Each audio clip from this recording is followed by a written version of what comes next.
Bueno, aquí veis mi nombre. Yo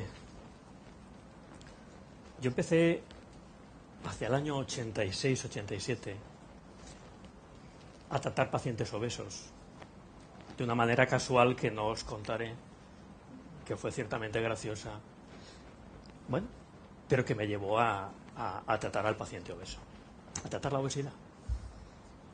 Por otra casualidad, a los 2 o 3 años de llevar, digamos, esta marcha como médico, pues empecé a tratar gente que practicaba deporte. En aquel entonces, hablamos de finales de los 80, los únicos que se preocupaban por la alimentación eran los culturistas. Los únicos. Y me llevaban de culo, porque sabían de nutrición bastante más que yo. Como decía el doctor Álvarez, estudiamos la carrera, e incluso aunque te formes en un servicio de medicina interna donde trabajas con pacientes endocrinos, pues de nutrición sabes muy poco. Y esta gente me llevaba de culo. De ahí, poco a poco, pues entrando en distintos equipos, pues he ido trabajando. Yo creo que he llevado nutrición de todo tipo de deportistas. Y he seguido llevando también algunos pacientes obesos. Realmente menos últimamente, pero creo que bueno, son más de 25 años de experiencia. Y cuando me propuso, a través del doctor Ferrero, que nos conocemos ya de algunos años, que os hablara de esto, dije, bueno, pues voy a contarles un poco mi experiencia de cerca de 30 años. A las conclusiones que he ido llegando después de tantos años trabajando con pacientes obesos, con deportistas, y entendiendo que probablemente por eso empecé a llevar deportistas, que desde luego la dieta y el ejercicio van unidos de la mano en el tratamiento del paciente obeso. Es algo que no se puede separar. Así lo entendí desde el principio y bueno, así lo he ido llevando a lo largo de todos estos años. Sin duda, y está muy claro que el sedentarismo y la alimentación inadecuada por exceso son factores determinantes en el desarrollo de la obesidad.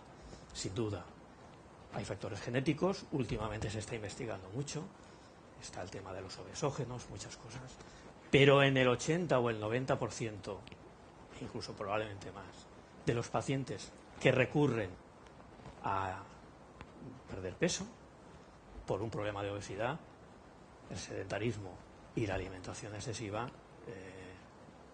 e inadecuada es las causas ambientales fundamentales, y son las causas que cuando nosotros investigamos un poco con el paciente nos damos cuenta que efectivamente así es. ¿Y qué podemos hacer para plantear una estrategia de tratamiento del paciente obeso? Bueno, el paciente obeso requiere primero hacer una anamnesis, un historial de salud. Hemos de saber un poco cuáles son sus antecedentes médicos, quirúrgicos, como cualquier problema de salud. Pero hay unos puntos que nos diferencian a la hora de tener que establecer, digamos, el diagnóstico y tratamiento con otras enfermedades, y son cuestiones como el historial del peso. Cuando nosotros le preguntamos al paciente en la infancia si era un niño o una niña normal, delgado, gordito, en la adolescencia, cómo se fue desarrollando, en la edad adulta, nos damos cuenta que la mayoría, muchos de los pacientes obesos, tienen una historia de obesidad pues que aparece a partir de cierta edad.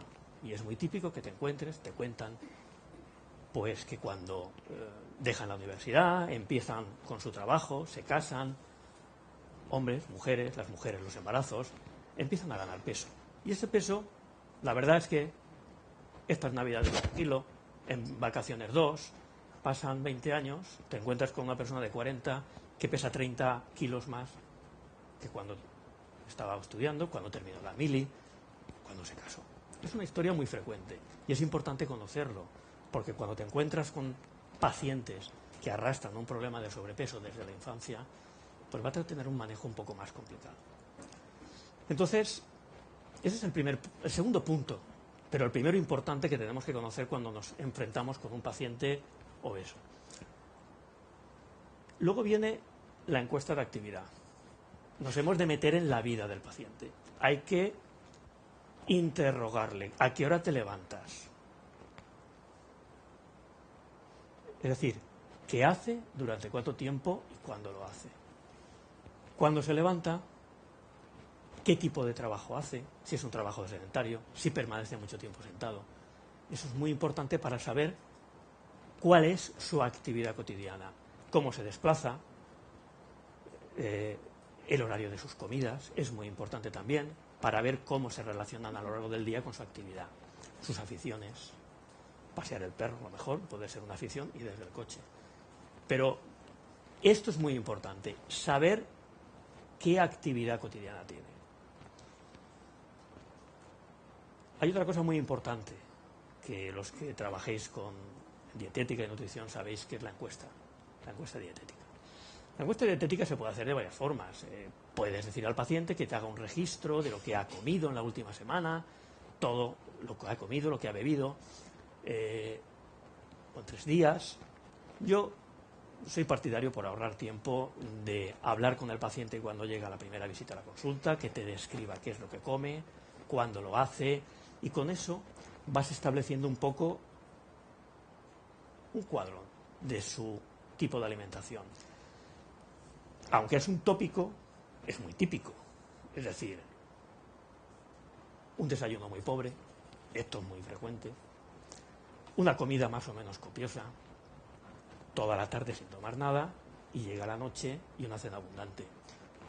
Aquí me he quedado un poquito bien, porque esas 2.500 calorías podrían ser 3.000, 3.500, podrían ser muchas más. Entonces esto es muy importante porque esto nos va a dar una primera radiografía de sobre qué estamos actuando, sobre qué tipo de actividad, qué tipo de alimentación. Y luego hay otra cosa que es muy importante. Claro, hemos de saber de qué situación partimos.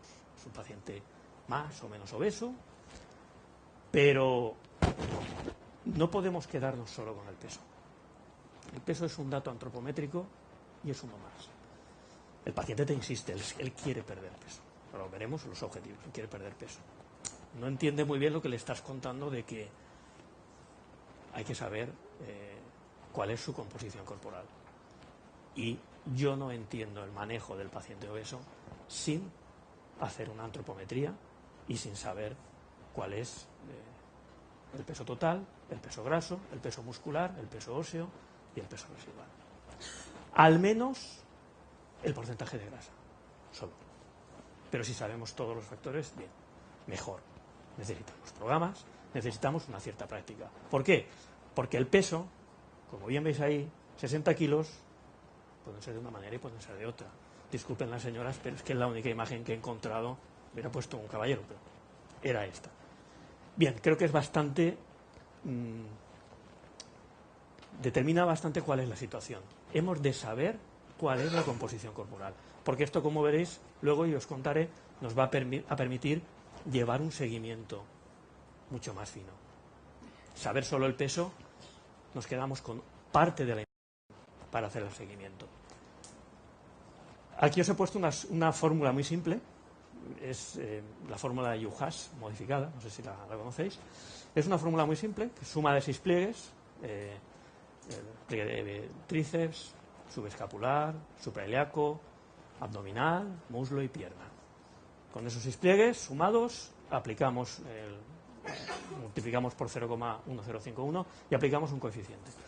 A ver, yo ya creo que es el momento de que digamos, ya vale de aplicar un coeficiente para los varones y un coeficiente para las mujeres, como hacen la mayoría de las fórmulas. Un coeficiente porque se considera que la mujer tiene un porcentaje de grasa más elevado. Bueno, pues tiene más elevado o no. En fin, una mujer deportista de élite, tiene un porcentaje de grasa tan bajo como un caballero. Y no tiene por qué tener un coeficiente diferente. Yo siempre aplico el mismo, ese es el de los varones, el 2,585 cuando utilizo esa fórmula. Normalmente utilizo un programa que me da todos los resultados, pero si no, utilizo este. Y ya está. Y con esto, al menos, hacemos un seguimiento peso y porcentaje de grasa, al menos con eso. Y si tenemos el dato del peso muscular y el peso graso, muchísimo mejor, porque esto nos va a dar, luego en determinadas circunstancias, nos va a decir si un paciente mantiene el peso, qué ha ocurrido. Si es que ha bajado grasa y, como veréis, luego ha ganado masa muscular, entre comillas, o qué ha ocurrido. ¿Vale? Y si pierde peso, ¿qué pasa? Si pierde todo grasa o no pierde grasa. Entonces, esto es muy importante. Y finalmente al paciente debemos preguntar el objetivo. En un paciente obeso, normalmente, él te va a decir, sin duda, yo quiero perder peso. Te va a decir, quiero perder peso. Pero algunos ya vienen y te dicen, no, yo quiero mejorar mi composición corporal. Normalmente son pacientes que no tienen tanto sobrepeso. O si ya es gente que está, como veréis luego, os explicaré un poquito distintos grupos de pacientes, mejorar mi rendimiento. Pero en general, todo lo que quieren es mejorar su calidad de vida. ¿Vale? Hemos de romper un poquito el esquema ese de perder peso.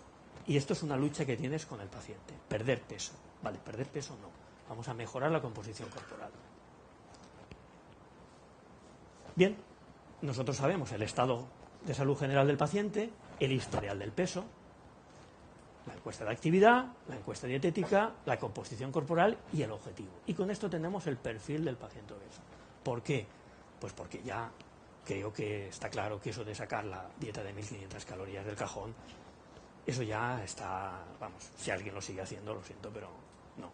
Paciente que hay que modificar lo que está haciendo, no cambiarlo, modificarlo. Si hace un buen desayuno, no, porque eso lo vamos a cambiar. Si la comida es adecuada, no se la cambiemos. Vamos a ver lo que está haciendo mal en actividad, en alimentación, y vamos a modificar las cosas que haga mal y dejaremos las que haga bien. ¿De acuerdo? Por tanto, es muy importante que veamos de lo que partimos. ¿De acuerdo? Bien, y claro, hablaros en general del manejo de la obesidad con ejercicio físico y con alimentación, pues me parecía un poco demasiado amplio. Desde luego nos encontramos con todo tipo de pacientes, pero yo he querido agruparos en 3 grupos de pacientes. El paciente obeso sedentario, el paciente obeso activo, hace dieta, pero no pierde peso. Esto es muy frecuente. Y el paciente obeso activo que no controla la alimentación. Mantiene un sobrepeso, hace ejercicio, pero sigue con sobrepeso. El obeso sedentario. Bueno, es un señor, una señora, que tiene un sobrepeso más o menos amplio, con un porcentaje de grasa más o menos elevado.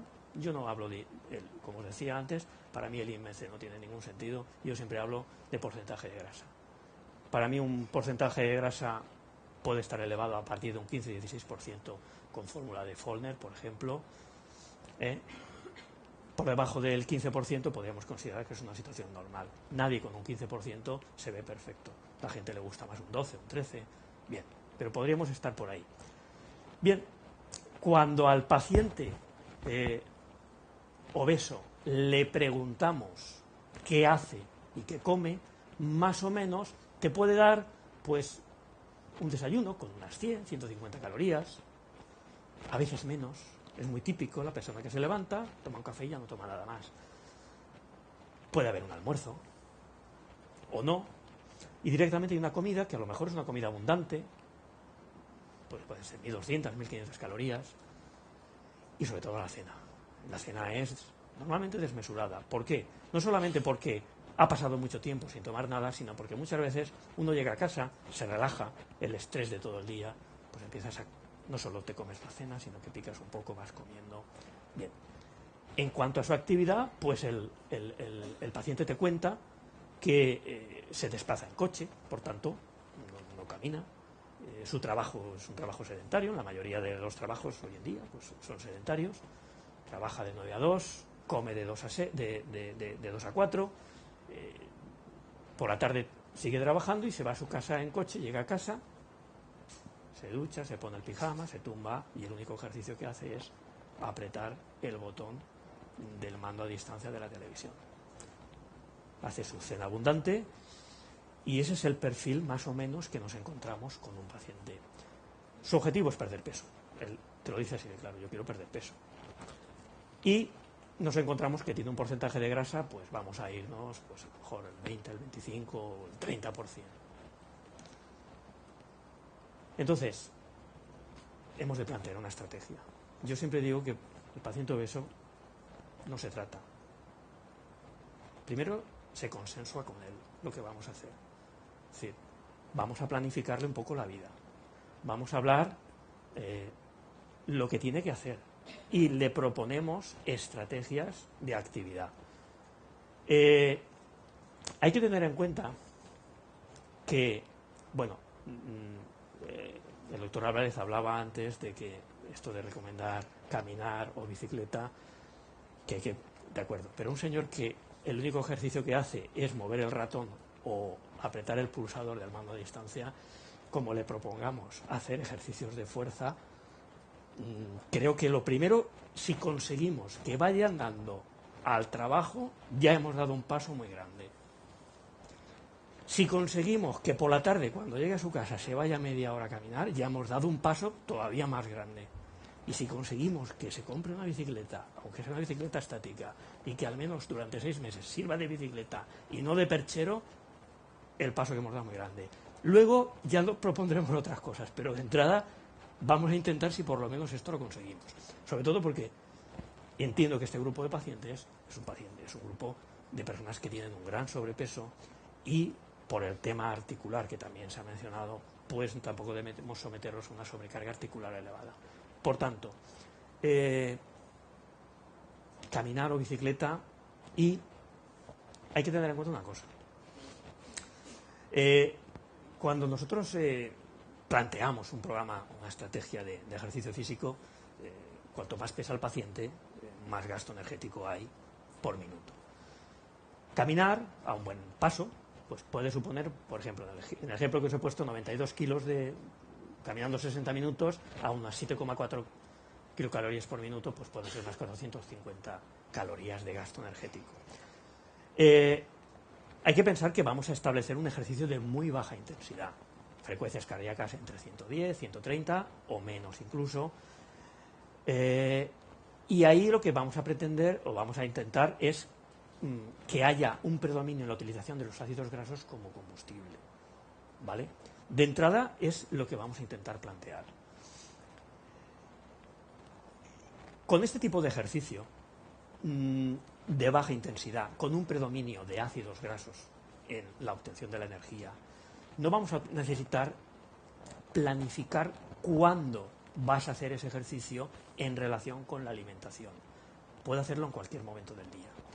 Hay estudios ya antiguos que, bueno, recordaréis que se hablaba de que para que sea eficaz el ejercicio, al menos tiene que ser de más de 20 minutos, cuando se consume la glucosa, empieza a utilizarse los ácidos grasos. Bueno, realmente esto no es así. Se ha comprobado que pequeños intervalos de ejercicio a lo largo del día, de 10, 15 minutos, son eficaces para que el paciente pueda, digamos, servirse de la actividad y del ejercicio físico como herramienta. Entonces, para este tipo de ejercicio de baja intensidad, con la corrección que vamos a hacer en la alimentación, que ahora veréis, no necesitamos establecer, como luego veréis en otro tipo de pacientes, un suplemento adicional de hidratos de carbono o un suplemento antes de hidratos de carbono. Con lo que tenemos distribuido a lo largo del día, nos da igual que el ejercicio lo haga por la mañana, que lo haga por la tarde, que lo haga por la noche, que lo haga. Por lo menos que lo haga. En cuanto a la alimentación, este tipo de pacientes, bueno, esto es lo que haría él. Vamos a pensar en un paciente, como se ponía antes, pues que hacen un desayuno pobre, una comida abundante, que no toma nada entre comidas, se concentra su alimentación en 3 comidas diarias y la cena abundante. Yo me he dado cuenta con el paso de los años que pequeñas restricciones son suficientes para conseguir un buen resultado. Tal vez no a corto plazo, porque lo que estamos intentando es mejorar el porcentaje de grasa, mejorar la composición corporal. A veces al paciente hay que explicárselo, porque el paciente no lo entiende. Es que tiene un amigo o tiene una amiga que ha ido a un sitio y en 15 días ha perdido 5 kilos. Vale. Yo recuerdo una vez que tuve un caso, eran 2 hermanas que vinieron bueno, les puse el programa a las 2 y una le expliqué que íbamos a ir despacio perdiendo grasa, perdía despacio, 1,5 kilos cada mes. La otra se aburrió y se fue a otro sitio. Y al cabo de un tiempo, ella me contaba, dice, es que mi hermana ha perdido ya 10 kilos. Digo, vale, digo, no te preocupes, tú llevas bastantes menos. Dentro de un año, tú habrás perdido 12. Tu hermana dentro de 6 meses habrá perdido 12. Dentro de 9 habrá recuperado 12 y dentro de un año habrá recuperado, pesará 15 kilos más. Efectivamente, así fue. Con esto quiero decir, y es un poco lo que antes se apuntaba, que no por hacer una gran restricción, si hablamos de calorías, vamos a conseguir un mejor resultado, a medio o largo plazo. También deciros que este grupo de pacientes es muy complicado. El obeso sedentario es muy complicado. Bien, como veis, yo creo que hasta 6 comidas diarias pueden ser interesantes, porque yo creo que el mejor anorexígeno es la comida. Es decir, lo mejor para no tener hambre es comer. Y yo lo que les digo a mis pacientes es, si tú comes antes de tener hambre, no vas a sentir hambre en ningún momento. Por tanto, vamos a poder controlar lo que comes. Porque si tú comes antes de tener hambre, si yo te doy una manzana y tú no tienes hambre, pero te la comes, a las 7, cuando estás ya que te comes hasta las piedras, pues no vas a tener ese hambre tan voraz, te vas a poder controlar. Entonces, repartir a lo largo del día, a veces incluso la gente te dice, pero si voy a comer más de lo que como. Digo, sí, pero lo vas a comer cuando toca, no cuando tú quieres. Y lo vas a comer seleccionado. Y funciona. A mis pacientes les funciona. Hombre, a los que lo hacen, claro. No puedo perseguirlos a todos, pero a los que lo hacen, funciona. Por tanto, para este tipo de paciente, pensaríamos en un ejercicio para empezar de baja intensidad, que lo puede hacer en cualquier momento del día, que es importante que lo haga cuando pueda, pero que lo haga, con un reparto de la ración en 5 o 6 comidas al día, que coma antes de tener hambre, y nos encontraremos con que por la noche, que es cuando la actividad se para y donde nos interesa que la ingesta calórica sea más baja, podemos darle una cena muy ligera en comparación con la cena que podría hacer antes. Con lo cual, podemos conseguir que el paciente se controle. Si le metemos 400 calorías de gasto energético por actividad física y le quitamos 400 calorías, por ahí tenemos un balance de 700, 800, 900 calorías que son muy importantes y nos pueden ayudar mucho. Y sobre todo nos van a ayudar, porque está demostrado, como antes creo que contaba el doctor Álvarez, que dieta y ejercicio es mucho más eficaz que dieta sola o ejercicio solo. Por tanto, ahí ya vamos a tener una buena ayuda. Y ahora, ¿cómo distribuimos? Es decir, porque yo la verdad os tengo que confesar que yo no cuento calorías. Es decir, cuando yo les pongo el programa de nutrición, yo no estoy contando las calorías. Eso lo hice al principio, hace muchísimo tiempo. Ahora ya, yo lo que intento hacer es mantener como 1 gramo aproximadamente de proteínas por kilogramo de peso y día, distribuido a lo largo del día. Creo que hay que repartir a lo largo del día las proteínas. Estamos hablando de una persona más o menos sedentaria. 1 gramo es más o menos las recomendaciones, de 0,7 a 1 gramo. Pero es que te encuentras con mucha gente que no llega. Es decir, esto que oímos muchas veces que se dice, es que la población en general pues consume más proteínas de la... Eso es mentira. ¿Cuántas veces te cuenta, sobre todo las mujeres más, eso pecáis más? Es que por la mañana me levanto y me tomo un café con leche y 2 galletas. Si alguien quiere ir calculándolo, ¿qué pueden haber ahí? 3 gramos de proteínas, 4. A media mañana, 2 piezas de fruta, 0. A mediodía, un plato de pasta. ¿Pero cómo? No, la pasta sola hervida. Vale. Bueno, y una ensalada. Muy bien. ¿Cuántas proteínas llevamos? ¿10? ¿12? Por la tarde, una pieza de fruta. Y por la noche, pues a veces me hago un hervido, o a veces un pescado. También es curioso que la gente, cuando le preguntas, te dice, cuando te le explicas, no, un día como pasta y otro día como carne. Digo, vale, bien, buen concepto de lo que es la nutrición. O te dicen, y de la cena, pues me hago un filete y de guarnición, pues a lo mejor un huevo frito. Vale, esto lo cuenta la gente. Por tanto, en cuanto al consumo de proteínas, sí que es cierto que hay gente que consume más de las que necesita, pero es que consume más proteínas, más grasas, más hidratos y más de todo. Pero la población en general consume menos proteínas de las que necesita. Y difícilmente llega al gramo por kilogramo de peso. Una persona que viene con 80 kilos, una mujer, generalmente, que puede tener un exceso de 20-25 kilos y a lo mejor cerca de un 30% de porcentaje de grasa, a lo mejor no está llegando ni al 0,4 o 0,5 de proteína. Por tanto, ahí, eso, yo intento ese nivel. Grasas, pues a lo mejor no hay que eliminarlas del todo. Lo de las dietas estas libres de grasas, ni hablemos de ellas.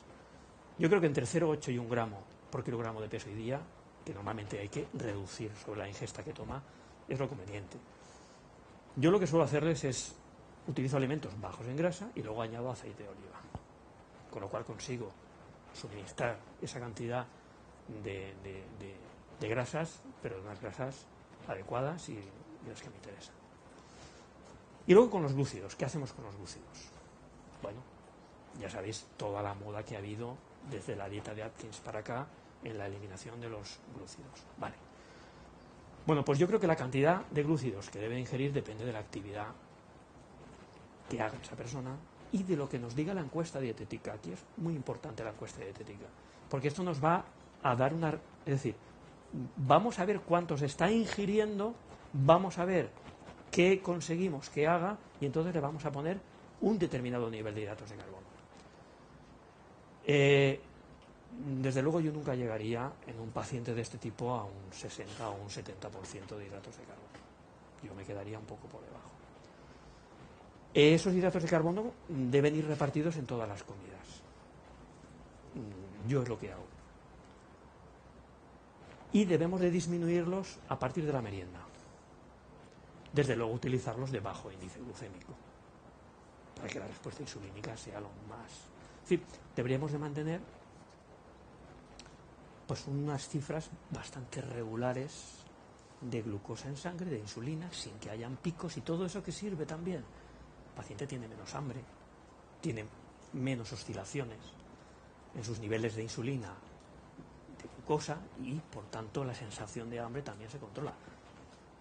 No es necesaria una cetosis para que haya pérdida de apetito. Con una alimentación adecuada acompañada del ejercicio podemos conseguir que el paciente cumpla y pierda. Bien. Hay un grupo de pacientes, a mí me encantan porque son los con los que mejor se funciona. Son los pacientes que hacen dieta y hacen ejercicio. Hacen las dos cosas, pero no pierden peso. Lo han perdido porque empiezan por su cuenta. Son pacientes que te llegan porque te dicen, no, y es que hace 6 meses, hace 1 año, empecé a caminar, ahora estoy corriendo,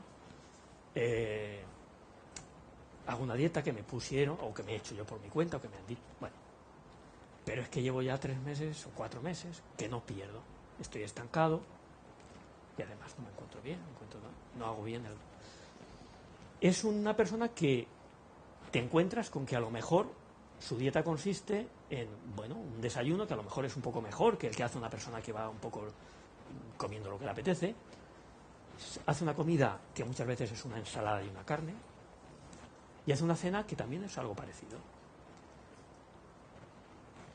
Bueno, pues hace, con la encuesta de actividad, te cuenta pues que desde que come a las 2:30 hasta que se va a correr a las 7:30 no ha tomado nada. Claro. El poco glucógeno que le pueda quedar, la glucosa que pueda haber, la machaca completamente y llega a la hora de cenar. Por eso os he puesto la barra y puntos suspensivos, porque probablemente lo que se plantea es eso, pero es que llega desmayado. El tipo de ejercicio que nos encontramos que hace esta persona normalmente es un ejercicio de moderada intensidad. La frecuencia cardíaca normalmente está por encima de 130 pulsaciones y normalmente está por encima del umbral anaeróbico. A ver, los que trabajéis con... No sé si hay mucha gente aquí que trabaje con gente de ese tipo. Si te encuentras con gente que ya lleva un tiempo entrenando, los mecanismos de adaptación al esfuerzo o al rendimiento aeróbico no se producen adecuadamente. La gente se acostumbra a tolerar cifras cada vez más altas de ácido láctico, pero no hay una buena adaptación al esfuerzo. Si le hacemos una prueba de esfuerzo nos encontramos con umbrales aeróbicos altos. Estos pacientes lo que les ocurre es que se estancan en la pérdida de peso porque pierden masa muscular. Tienen una depleción crónica de los depósitos de glucógeno. Se producen neoglucogénesis en esos momentos en los que no hay suficiente glucosa o glucógeno para trabajar. Por la falta de hidratos de carbono durante el ejercicio pierden la masa muscular y sobre todo tienen hambre. Hambre y por la noche sobre todo, porque lo normal es que entrenen por la tarde, es lo más frecuente. También es característico que estas personas que están todas las semanas mejor sacrificándose, llega al fin de semana, se relajan un poquito, la paellita del domingo, la cenita con los amigos y tienen una importante recuperación de peso por esas comidas extraordinarias. ¿Por qué? Porque entonces toman hidratos de carbono, el hidrato de carbono pasa a glucógeno muscular, glucógeno hepático con agua y eso supone que recuperan 2-3 kilos en el fin de semana. Y esto es típico y te lo cuentan. Dices que voy perdiendo, llego al fin de semana, recupero y luego hasta el miércoles o el jueves no vuelvo al... Vale, esto es un problema que ocurre por esa circunstancia. Entonces, ¿qué estrategia nos podemos plantear con este tipo de pacientes? Estos se sorprenden, sobre todo se sorprenden porque, claro, te cuentan lo que comen y lo que hacen. Y dices, no, macho, esto hay que corregirlo completamente, hay que cambiar. Tienes que añadir un almuerzo, tu comida tiene que aumentar un poco, tienes que tomar una merienda y durante el ejercicio tienes que tomar algo que aporte unos hidratos de carbono que impidan que te vacíes completamente y te dé un buen sustrato para hacer ejercicio, una buena mezcla para obtener la energía, ácidos grasos y glúcidos. Entonces, ¿qué hacemos con la alimentación en este tipo de pacientes? Vamos a aumentar la ingesta de hidratos de carbono, sobre todo por la mañana, antes y durante el ejercicio. Durante el ejercicio podemos utilizar la maltodextrina, todo tipo de polímeros de glucosa, que nos permitan que haya una buena asimilación del agua y no interfieran para que haya una buena hidratación. Otra cosa que, aunque no os lo he puesto, pero normalmente otro problema que tienen es que tampoco beben lo que deben de beber. Beben poco y muchas veces a esa depleción crónica de depósitos de glucógeno por no tomar los hidratos de carbono que necesitan se produce, también hay una deshidratación crónica que también ves y eso les provoca lo que a veces te cuentan y dices que un día peso 1 kilo más, otro día peso 1 kilo menos. Muchas veces es por eso. Bien, conseguimos un combustible adecuado para hacer ejercicio y el paciente está muy contento porque está comiendo más y se encuentra mejor. En este caso, pues un poco el patrón viene a ser más o menos el mismo. Subimos un poco las proteínas porque te encuentras porque este sujeto ya está haciendo un ejercicio un poco más intenso. Hablaríamos a lo mejor de entre 1 gramo y 1,5 gramos de proteínas por kilogramo de peso y día. Las grasas las mantenemos igual y luego los glúcidos, pues esto para mí, es algo que debe de ser la cantidad de glúcidos, depende de la actividad y la encuesta dietética, tienen que estar repartidos en todas las comidas, disminuirlos a partir de la merienda y que sean de bajo índice glucémico. Bien, tal vez aquí añadiríamos y durante el ejercicio que haya un aporte. ¿Bien?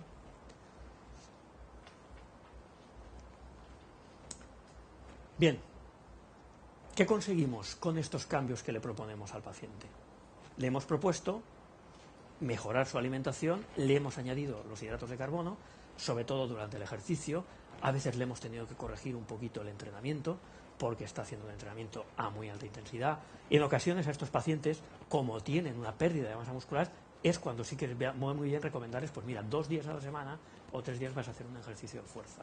Vamos a hacer 30 o 40 minutos de calentamiento a ritmo bajo y luego vas a hacer 30 minutos de tonificación muscular. Ahí va muy bien este tipo de pacientes. Y luego vas a hacer 2 días. Aquí os decía que es que da mucho gusto trabajar con estos pacientes porque como ya has conseguido lo más difícil, que es que hagan ejercicio, porque ya lo hacen, entonces todos estos arreglos pues vienen de maravilla. Es decir, te los admiten, los hacen y los llevan adelante. Y los resultados que obtienes son muy buenos.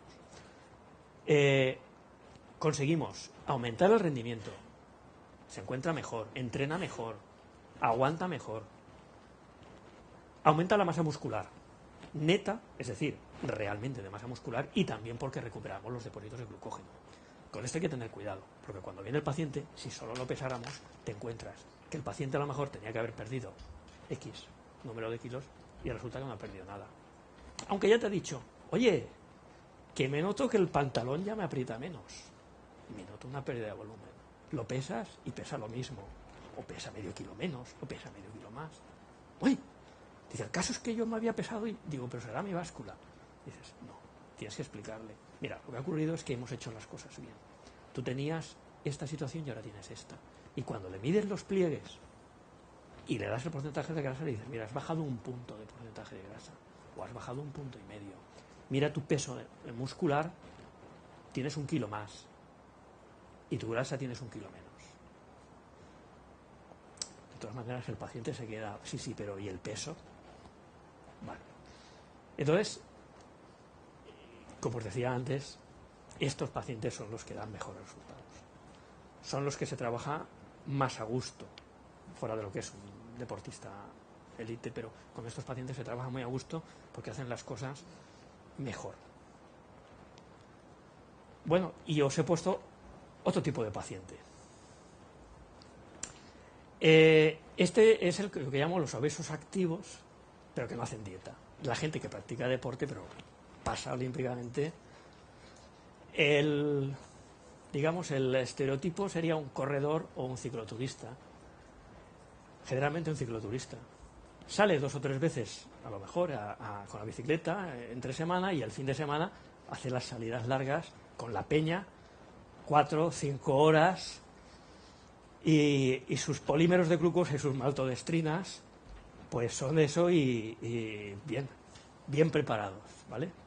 Y carajillo y tal, porque luego además para volver hace falta la cafeína, y esto es muy frecuente, esto es muy frecuente.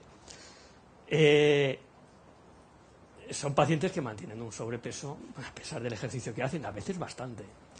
Y cuando les hacen la encuesta, pues te encuentras que, bueno, pues a lo mejor pues hacen un desayuno más o menos, pues como es el típico aquí en España, bastante pobre. A lo mejor hay un almuerzo o no lo hay, una buena comida, una buena cena, y a lo mejor pues se chupan 2 horas de ejercicio por la tarde, de 7 a 9, habiendo comido te encuentras el mismo problema que nosotros. No han comido desde la comida de las 2 o 2:30, no han tomado nada. Y es que, claro, el problema es que esto es muy desalentador. Que te chupas 2 horas haciendo ejercicio, una persona de 80 kilos puede gastar 720 calorías, y es que con nada tienes esa reposición. Con una cerveza, con unas almendritas y una porción de tarta que te comas de postre, ya te lo has fundido. Entonces, esto hay que explicárselo al paciente. A este tipo de maneras, decir, mira, es que por mucho ejercicio que hagas, si sigues comiendo lo que comes, no vas a bajar el peso. Por otro motivo, además, y es que una persona cuando empieza a hacer ejercicio pues tiene un gasto energético mucho mayor que cuando ya lleva mucho tiempo entrenando. Ese gasto energético baja, los mecanismos de adaptación, aunque los lleven mal, pero siempre se gasta menos. Por tanto, este paciente hay que mentalizarle de que esto, desafortunadamente, es lo que suele ocurrir. Y la estrategia que vamos a plantearnos es muy parecida a la del paciente que ya llevaba dieta, solo que en aquel le aumentábamos, en este tenemos que disminuirle. Vamos sobre todo a disminuir el aporte de grasa. Normalmente este tipo de pacientes se pasan bastante con la cantidad de grasa de la comida. No suelen necesitar un reajuste de proteínas porque normalmente este tipo de paciente sí que lleva una dieta. Como se pasan de todo, pues a lo mejor las proteínas no necesitamos bajarle mucho. Hacemos lo mismo, mantenemos los hidratos de carbono en la mañana, antes y durante el ejercicio sobre todo. Aligeramos la comida y sobre todo la cena. Y repartimos a lo largo del día en 5 o 6 comidas. Con eso conseguimos que a lo mejor con una alimentación que pueda estar pues rayando, pues eso, dependiendo del tipo de paciente. Ya os digo que yo no mido calorías, pero por hacerlo un poco más gráfico, 2.200, 2.600 calorías, pues esta persona puede empezar a funcionar bien y ir perdiendo peso. Y hasta a mí se me escapa. Y mejorar la composición corporal, el porcentaje de grasa. Entonces, con respecto al ejercicio, este tipo de pacientes sí que hemos de revisar las intensidades de entrenamiento. Estos suelen estar muy pasados. La mayoría suelen estar muy pasados. Aguantan, pero suelen estar muy pasados. Y de no tener una buena adaptación al esfuerzo, pues sabéis que pueden haber problemas cardiovasculares y por tanto este tipo de pacientes que ya normalmente llevan mucho tiempo entrenando, es recomendable hacer una prueba de esfuerzo. Una prueba de esfuerzo midiendo umbrales y ver los umbrales porque probablemente necesitan una corrección. Y luego planificar el aporte nutricional durante el ejercicio. Es muy importante porque también esta gente, sobre todo que se mete estas palizas de 4, 5, 6 horas de bicicleta, un sábado, un domingo por la mañana, hay que revisar la hidratación. Yo os recomiendo de 500 centímetros cúbicos a 1000 centímetros cúbicos de agua por hora de entrenamiento. Dependería de la intensidad y de la época del año. A veces más. Y yo a mis deportistas y la gente que ya se mete con un poquito de eso, yo intento aportar durante el entrenamiento aproximadamente unos 40 gramos de glúcidos por hora de entrenamiento. Y esto funciona muy bien. Con esa hidratación y ese aporte de glúcidos conseguimos que el paciente tenga el aporte que necesita. ¿Y qué hacemos? Para conseguir que baje el peso, vamos a aportar todo lo que necesita antes y durante. Y luego vamos a bajarlos. ¿Vale? Y con eso conseguimos que el paciente se equilibre, mejore su composición corporal, empiece a bajar ese peso que a lo mejor le preocupa, su entrenamiento tenga, digamos, un rendimiento mejor. Y yo es lo que les digo a muchos pacientes, porque a veces el paciente le estás proponiendo una serie de cosas y digo, bueno, tú estás empleando 2 horas diarias, 4, 5, 6 veces por semana, tu tiempo vale dinero, aprovéchalo, haz las cosas bien y conseguirás un buen rendimiento. Y normalmente cuando lo aceptan los cambios son muy importantes, porque la nutrición, como se apuntaba antes y ya desde muy antiguo se decía, es una de las armas más poderosas que tenemos para conseguir una mejoría en el rendimiento. No solamente en el tema que me ocupaba, el paciente obeso, sino en el deportista. Una alimentación adecuada, con un aporte nutricional cuando es necesario, consigue. Bueno, yo he visto, yo os dije que os contaba que empecé con culturistas. Yo sé lo que son los anabolizantes y lo que ocurre con ellos. Y te puedes ver unos aumentos de peso muy importantes, sobre todo de grasa. A veces también de masa muscular, pero no siempre. Y lo que consigues con la nutrición, desde luego, es incomparable a lo que consigues con cualquier ayuda ergogénica, incluso anabólica. Bien, pues esto es lo que yo os quería contar.